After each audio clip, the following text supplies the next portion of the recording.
ವಾಮನ ತುಂಬ ಅದ್ಭುತವಾಗಿ ಬಂದೈತೆ. ಒಂದು ಹೊಸ ಥರ ಸ್ಕ್ರೀನ್ ಪ್ಲೇ ಅನ್ಬೋದು.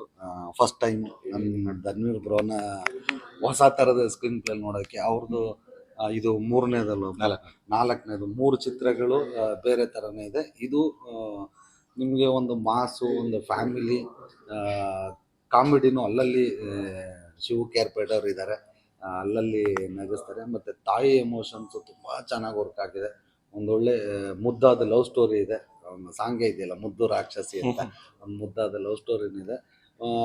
ಒಂದು ಫ್ರೆಂಡ್ಶಿಪ್ ಅಂದರೆ ಈ ಸಿನಿಮಾಲಿ ಎಲ್ಲನೂ ಡೈರೆಕ್ಟ್ರು ತುಂಬ ಚೆನ್ನಾಗಿ ಕಟ್ಕೊಟ್ಟಿದ್ದಾರೆ. ಯಾಕೆಂದರೆ ಒಂದು ಮಾಸ್ ಸಿನಿಮಾ ಅಂದರೆ ಒಂದು ಲವ್ ಕಮ್ಮಿ ಇರುತ್ತೆ, ಇಲ್ಲ ಎಲ್ಲ ಎಮೋಷನ್ಸ್ ಇರಲ್ಲ, ಕಾಮಿಡಿ ಇರಲ್ಲ, ಇನ್ನೊಂದಿರಲ್ಲ ಅಂತ ಹುಡ್ಕಂಗೆ ಇಲ್ಲ.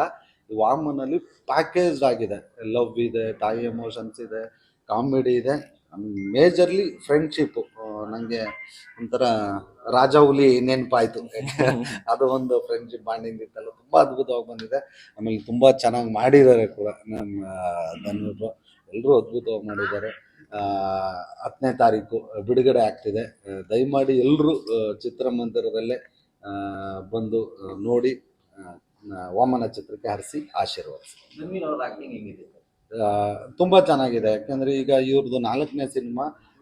ಆ ಒಂದು ಗೊತ್ತಾಗುತ್ತೆ, ಒಂದು ಎಕ್ಸ್ಪೀರಿಯನ್ಸು. 3 ಸಿನಿಮಾದಲ್ಲಿ ಮಾಡಿದ್ದಕ್ಕೂ 4ನೇದಕ್ಕೂ ತುಂಬ ಡಿಫ್ರೆನ್ಸ್ ಇದೆ. ಇದ್ರಲ್ಲಿ ತುಂಬ ಚೆನ್ನಾಗಿ ಮಾಡಿದ್ದಾರೆ. ಒಂದು ಪ್ರಾಮಿಸಿಂಗ್ ಆಗಿ 100% ಇದ್ರಲ್ಲಿ ಕಾಣಿಸ್ತಾರೆ. 100% ಜನಕ್ಕಂತೂ ಸಿಕ್ಕಾಪಟ್ಟೆ ಇಷ್ಟ ಆಗ್ತಾರೆ ನಮ್ಮ ಶೋಕ್ದಾರ್. Thank you.